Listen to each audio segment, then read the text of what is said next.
सर्व धर्म समभाव म्हणजे नीचपणा, नपुंसकपणा असं वक्तव्य संभाजी भिडे यांनी केलंय। आंबा खाऊन मूल होऊ शकतं या वक्तव्याचा पुनरुच्चार सुद्धा भिडेंकडून करण्यात आलाय।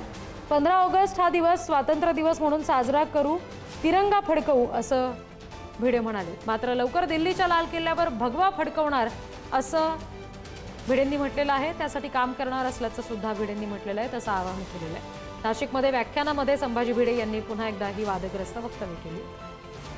बघूया संभाजी भिडे नेमकं काय म्हणाले। सर्व धर्म समभाव हा प्रकार म्हणजे नपुंसकपणा, नीचपणा।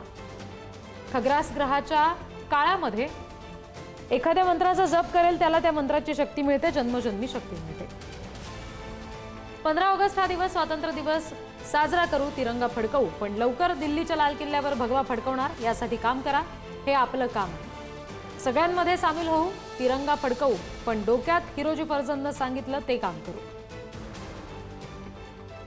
मी बोललो होतो आंबे खाऊन मूल होतं, आजही मी एक झाड लावलं आहे आंब्याचं, तिथं तुम्ही जाऊन आंबे खाऊ शकता।